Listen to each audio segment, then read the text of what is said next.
Hello and welcome to Newsworthy Stories with Jacqueline Jimenez. You may have seen some of the stories I've been sharing about how Healing Arts Institute is holding its Unmasked Gala. This year, they're focusing on first responders and mental health.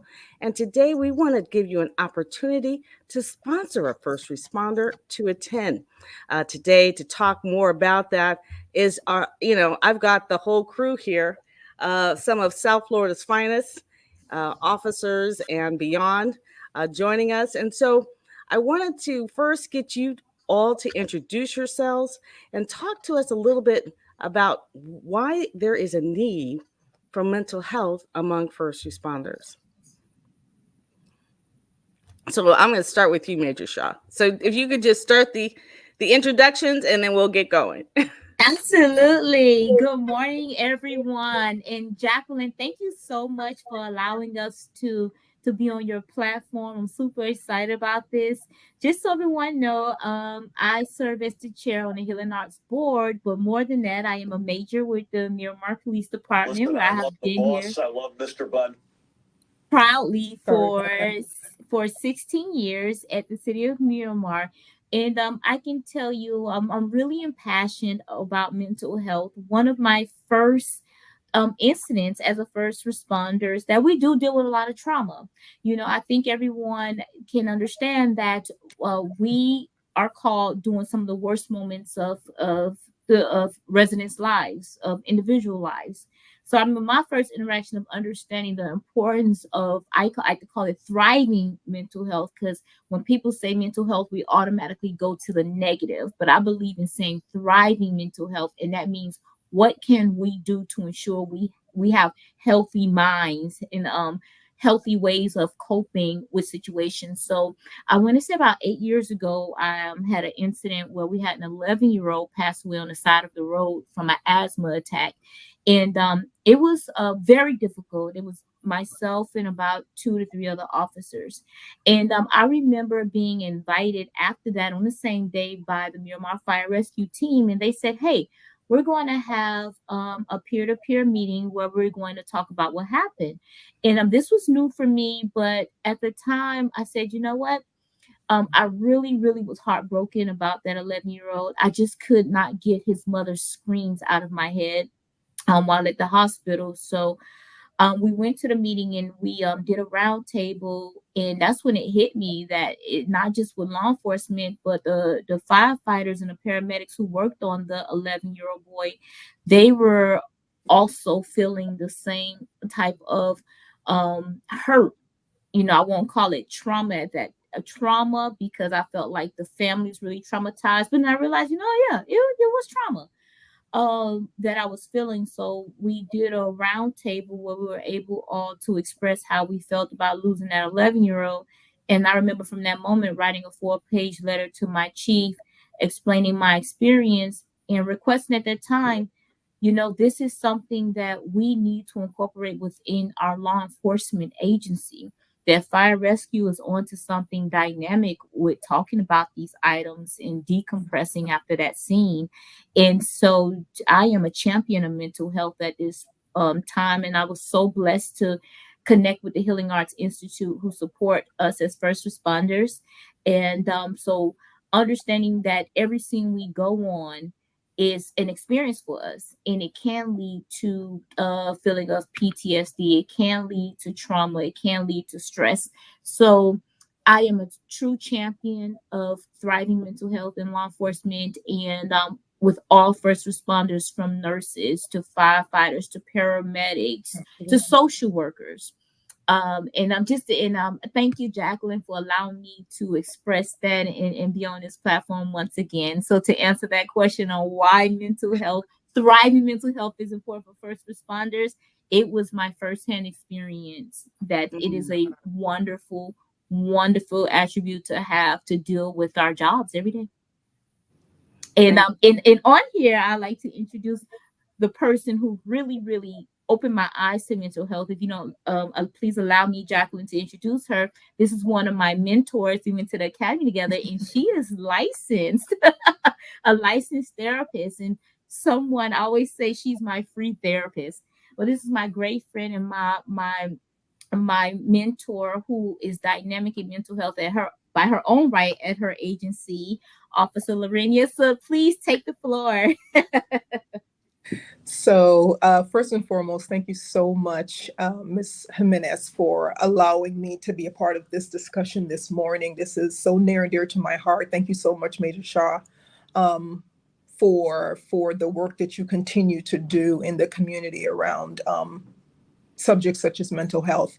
Yes, as Major Shaw said, I am a police officer for the Fort Lauderdale Police Department, and I am also a licensed clinician. I am one of our peer support team leaders as well, because, as has been stated, it is extremely important for us to continue to push this envelope when it comes to mental health. And I think it's one thing for outsiders to try to penetrate the blue wall, or the wall that, kind of surrounds the community of first responders. But it's another thing for us to be the ones leading the charge. And so for me, that is my reasoning for being a part of this. Of course, I always say, the truth be told, I have been to, as has everyone else on this, on this, as a part of this discussion, uh, been through my own work related traumas, being, understanding, and I don't know that people understand that, the general population during the course of their lifespan may have 2 to 3 exposures to traumatic situations. For a police officer or first responder, that could be upwards of 200 over their working life. So if you work 20 to 30 years, that can fluctuate between 2 to 300 exposures. A human being is not built for that level of exposure to trauma. And so, what do you do with all of that? And so it is amazing to be a part of the law enforcement community currently, to see this shift in priorities as it relates to understanding that, the people offering the service, the police officers, and of course I'm going to be inclusive of the community and say police officers, firefighters, we're talking about the nurses, we're talking about, our PSAs, we're talking about our dispatchers, who, that's a whole different level of trauma, because, mind you, the mind is so powerful in that it will create imagery, and you will be substantially traumatized simply by the sounds and the imagery. And so we have to take all of these things into account, because now we're seeing, so much of the adverse impacts of this, long-term exposure within our lives. And so it's important for us to understand that, no, it's not, all is not lost. When we have to understand, and, I was speaking to a group of new officers 2 days ago, and just saying to them, the importance of, as we train to perhaps unarm someone that's trying to harm someone else or to harm us. One of the things we need to understand is, we train for that threat. The threat that we don't train for is the threat that is posed by us. We have a astronomical amount of officer suicides annually, and oftentimes that goes without being talked about. We are more threat to ourselves than society is a threat to us. And so these are things that we need to talk about. These are things that not only do we need to talk about, we need to have measures in place to deal with, and to remedy, these matters before it's too late. And so I'm grateful for the opportunity to be a part of this conversation. Thank you once again for the invitation. Yeah, and I'm going to come back to some of that, but I do want to hear from Officer Montserrat first, and then I'm going to come back and hit you guys with a couple of questions as well. Really appreciate this opportunity to have each of you here. Officer Montserrat, can you tell us more about you and your connection to mental health, or how it reflects healing arts in any way? Absolutely. First and foremost, Ms. Jimenez, good morning, and thank you for having me on. I'd like to say that my first experience with dealing with mental health, and I've been in this for about 14 years now, was say about 5 years ago, 5 6 years ago. I'd say the worst call of my 14-year career, most gruesome call I've ever experienced and been on, where it involved a toddler, um, you know, being she was essentially mauled by a dog. Um, when you're there and you're in the moment, it's not anything you're really thinking about. You're doing your job, right? You're doing what you got to do to get that child the care they need, and dealing with the family. It's the aftermath. Um, you see it not just in yourself, but you see it in your coworkers. And that was the first time really, that I saw that peer-to-peer program working. I had never seen it. The day after, we were called, very informal meeting, and it was just so that we can decompress and talk about the scene and talk about the incident and see how we were feeling. We all deal with traumatic instances differently. Thankfully for me, I'm able to somehow deal with it internally. But there was other officers who had to voice, what they saw and what they experienced, um, to the point where they were shedding tears. So to that, I say, I think it's incredibly important to have this the peer-to-peer program, in the sense that you have a dedicated team of, at least for Miramar, you're talking about 8 to roughly 10 officers who are in the peer-to-peer program. But I think we all play a part in that program. We all should be a listening ear at some point or another to for our coworkers when we experience a traumatic incident. So that was my first experience, and I saw the benefit of it, where you just had officers hearing each other out, listening to one another, explaining what our experiences were. Um, Again, in my short 14 years, when I first started, that was unspoken. You don't speak of mental health. It's a sign of weakness. Our profession is tougher than that. We don't. That's not something we talk about. And it took me all of maybe 9 years into my career to finally see, you know, the the the the light at the end of the tunnel. We're actually now, openly speaking about these things amongst ourselves. So I definitely think it's a step in the right direction. I think every first law enforcement agency and fire agency should have a peer-to-peer program, and I think it's incredibly beneficial to everyone involved. Well, I wanted to say this, and I was glad you said it because I was about to ask this question, and you kind of answered it a little bit. And that is, before, see, all of you had experiences, right?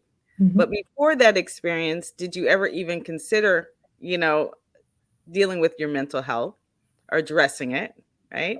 And then how would you share with the other officers the importance of finding those resources, knowing, because some officers might not even deal with it until they're like, okay, well, when I need to deal with that, I'll deal with that. So what are some of the coping techniques you've learned? And then how do you express, like, you need to do this on a daily basis, so when these traumas happen, you're prepared, or you have an idea on how to respond, besides, the circumstance, besides what's natural, which is, the it not stopping in your head, or can you talk about that? Larinia, would you like to take that? Because with the coping mechanisms that you suggest, and Okay, sure. mhm. Sure. So as it relates to coping, I mean, different people cope different ways. And so, but what I like to tell people is whatever works for you, whether it be talk therapy, whether it be playing your music, whether it be, taking some time off, meditation, whatever your means of coping with trauma or an exposure or a critical incident, um, you can't start that when it happens. That's the biggest thing I try to emphasize. So if you start, and as police officers, I'm speaking from the perspective that I'm familiar with. Um, we train for things that have yet to happen. And so my philosophy is we use the very same technique for mental health. So we will train for what has not happened yet, meaning I don't care if you don't feel like going to yoga today. Go. I don't care if you don't feel like talking or, just coming to a debrief when it's happening because that scene may not have impacted you. Where I said, you know what? I always tell people, you're not coming to a debrief sometimes for that incident. You're coming to make space for the next incident that might be the very one to cause you to be thrown off. Um, and really taking out the game because again we don't know when these things are going to happen, and so if you have an ongoing regimen in place, then just like everything else we train with firearms, we train with defense tactics, we train to do again these different things so that when these high stress situations happen that we'll have an automatic response. And so we want the same type of thing for your mental health. We want you to have that automatic response that wow, I feel what's happening in my body. I see that I didn't sleep well last night. I see that I have the racing thoughts in my head. I see that I'm playing this scene over and over again. I see that I'm waking up and I'm covered in sweat. I see these things happening. So it's not perplexing to me because I've trained for this. And so now, I can do what is a normal response, which is I can reach out to one of our clinicians. I can reach out to some place like Healing Arts because we're not egotistical to think that every single person is going to be a good fit for me or one of our other psychologists that are on staff here at Fort Lauderdale. We will source you out, and places like Healing Arts are a wonderful opportunity for us to be able to say, we want to partner one of our officers with you. Can you help them, and so on and so forth. So again, when you have those pre-existing relationships, it's so much more seamless to deal. And so for me, the biggest coping mechanism is to have something in place before that thing happens. Well, let me say something about Healing Arts, first of all. So, Healing Arts offers no cost mental health services. They're based in Broward County, but they can, source the entire state. And actually, some of the I know therapists are licensed in other states, even. But Broward County is definitely one of the places that they, try to impact as much as possible. And of course, South Florida.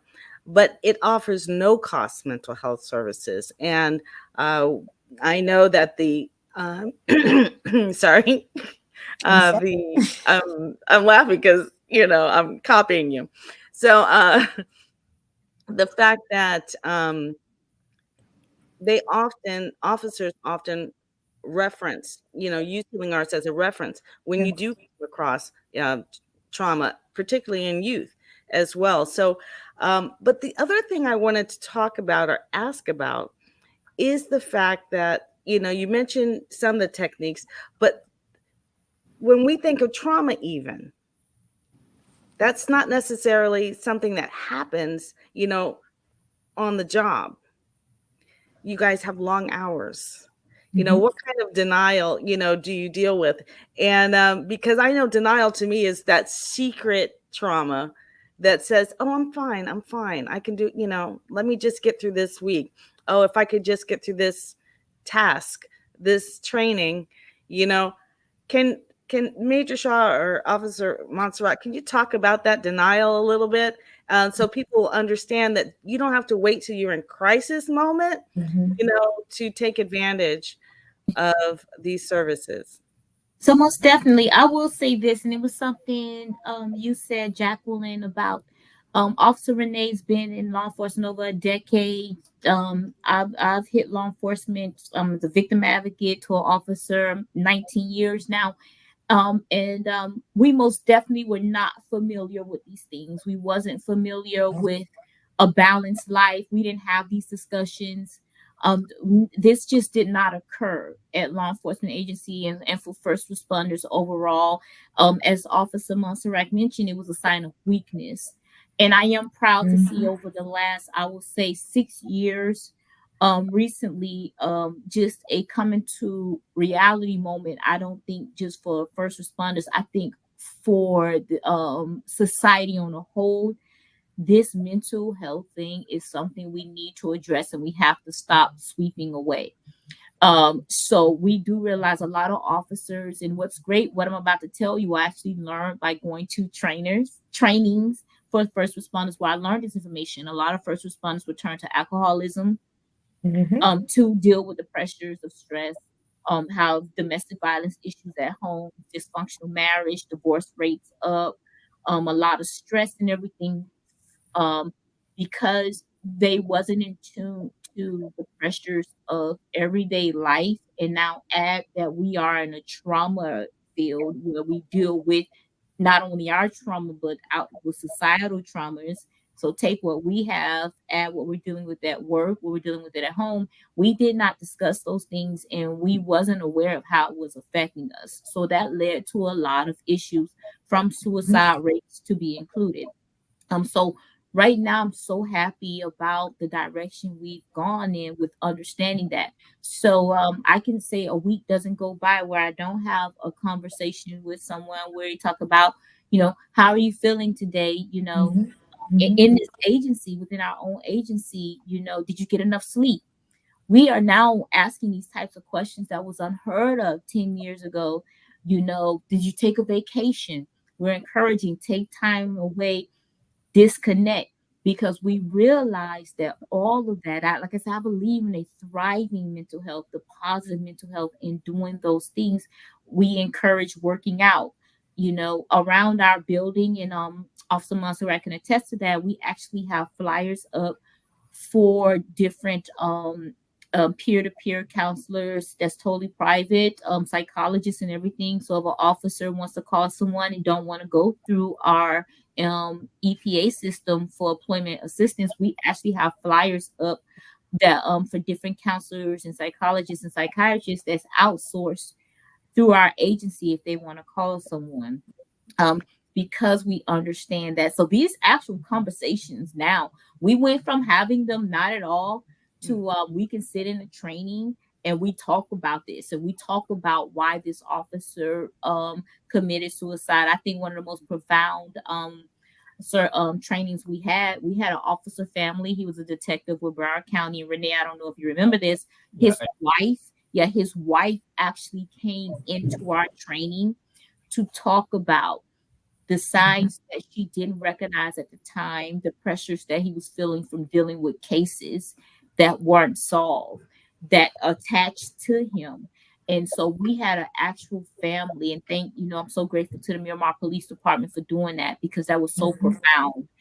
Brought the family in to talk to us about what the detective suicide did to her as his wife, to their children, and how he held on and didn't cope with it.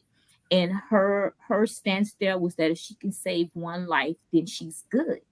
Our agency provided that.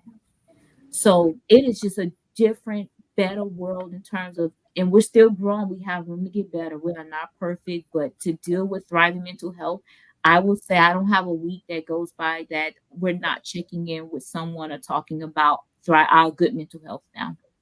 Well, let me tell you one other thing. The one thing about the Unmasked Gala, and like I said, in case you didn't hear it at the beginning, the Unmasked Gala, which is hosted by the Healing Arts Institute, they are focusing on mental health and first responders. And what we're trying to see is if the community will come and sponsor a first responder to go.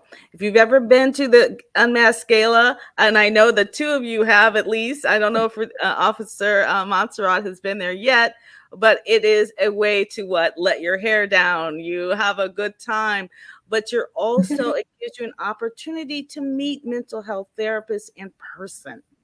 You get to, check it out. And this is, dealing with that stigma of mental health. So you may just say, oh, I'm just going there to support my officers. But hey, you can ask your questions. If you're struggling with that stigma, this is a great time to do that. Go and get your questions answered at the Unmasked Gala, because all the therapists will be there. You can ask any question you want. There's no judgment. There's, as Dr. Thelma Tinney, who is the founder of the Healing Arts Institute, always says, there is no judgment, no judgment. She says that left and right. So, this is something that we thought, yes, great. It's a great time to focus on mental health and first responders, but what if we could actually sponsor them? And so that's kind of what this show is geared towards. But as we're being educated, this is the why behind part of it. Officer Montserrat, were you going to say something? No, it really is fulfilling to know that there's been a shift in the pendulum where mental health is negative mental health, better said, is not seen as a sign of weakness anymore, where it's being addressed. I feel like it's something that was a long time coming. We have a lot of people in our industry and who are first responders who still to this day, and I'm talking about more the old school folks who have a hard time coming forward because that's just the way we were trained. These are things you don't speak about. These are things you don't talk about. You take it home with you. You drown out your sorrows with a glass or 10 of whiskey, and Sorry to say, media is not much different. I worked in news over 20 years, and they deal with their own PTSD, honestly, right? Because they're right behind you. They're there covering those stories, the same thing. So I totally get that. Right. So I'm glad that it's coming to light, where there's a shift in the pendulum. I see it, and I hope we keep moving forward. It's a step in the right direction, and I'm glad to be part of it. Well, thank you so much. I have to tell you, it is first of all, an honor for me to have each of you here and all the people that you represent. I'm looking forward to hopefully seeing each of you at the Unmasked Gala, but really just bringing its attention to the no-cost mental health services that they offer, but bringing attention that when you see a first responder, they're dealing with a lot more. Not only, long hours is unsaid, you expect it because of what you do. You're there long hours, you're covering it, a major event or a small event, but you're always on. It's hard to plan, right? Because, you got to be on call. Even getting all of you here together was like, juggling. But I really appreciate your time. And I hope that this brings light to someone. I hope that also, let me ask this question while I'm going to end it on this, if we can. If someone, is in need, and particularly a first responder, who would you recommend that they go and speak to? Whether you're an officer, a paramedic, nurse, is there one specific organization, or do they have to go to their own? Well, for us, I'll speak for Fort Lauderdale PD. For us, it depends. We have two on-staff psychologists, and myself, I am a mental health clinician, and so we kind of tag team. I do more of the informal types of interactions because, again, being a police officer, I know how to engage the population a little bit differently. However, we nothing about farming someone out because, again, this is new. This is new on our landscape, and so sometimes there's still that level of stigma and sometimes discomfort and concern for your job. You're concerned that, can I really trust? Can I really open up? Can I really disclose? And so you would prefer maybe something or someone on the outside. And so we have vetted lists of clinicians that we will make references to. Of course, as Major Shaw already said, we all have access to the employee assistant that benefit, the EAP, we have that access to that benefit. But there's so much more now, available that we can tap into. So Well, it's healing arts it's can it's certainly play so a role in amazing. that, Definitely, because definitely. for that particular reason that you mentioned about, can I trust you? Is this going to be Yeah, used against me? Is someone Mhm. going to, it's a concern. who is in an older school, like, Montserrat saying, are they going to say, oh, great, can we really count on you? Yeah, But you can go to the Healing Arts Institute with no judgment and nothing absolutely, hanging over you, and at least start the process. And then maybe absolutely, you'll get courage enough to go and trust your office, trust what the department is providing. Whatever you do, don't do it on your own. That's the only thing I know. Don't do it absolutely. on your own. Start somewhere. If it's healing arts, great. If it's your own department, super. But start somewhere. Um, wow, Because we can talk about this, I know, forever. it absolutely takes that community, those community components. We can't do it by ourselves. We have upwards of 600 officers, and well, when you include our civilian personnel, we're talking about almost 900 people. There's no way we can appropriately address that many people and their family members, no less, Yeah, and their family members. So of course we need services, and we need organizations like Healing Arts to come alongside and to give us that additional support. So we're grateful for these partnerships. Absolutely. wow. Thank you all for joining me today, and I really appreciate what you do, how you do it, and at the cost of doing it. Yeah. So thank you for joining Newsworthy Amen. Stories. Thank Amen. you. Thank you for having us. It's an Amen. absolute Absolutely. pleasure. Appreciate it. And see you all at the Unmasked Gala. for Healing Can't wait. Arts 2024. Thank you so much, Jacqueline. Thank you. My pleasure.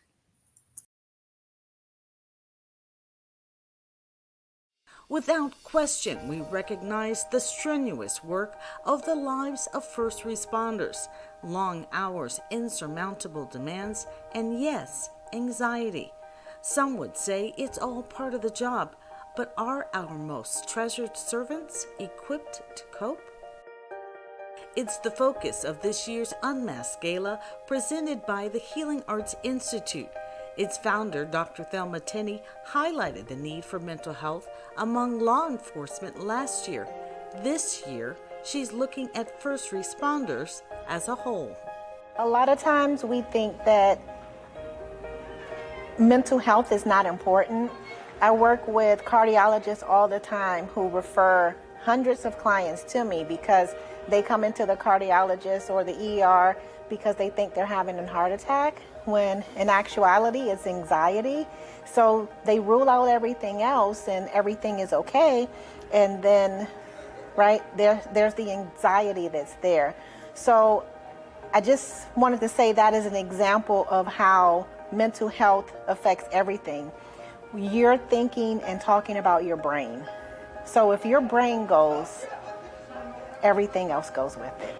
You can expect to hear from riveting speakers from the industry, and it's not just first responders that will benefit from the conversation, but anyone in the service industry, and in South Florida's tourism state, that includes quite a few people.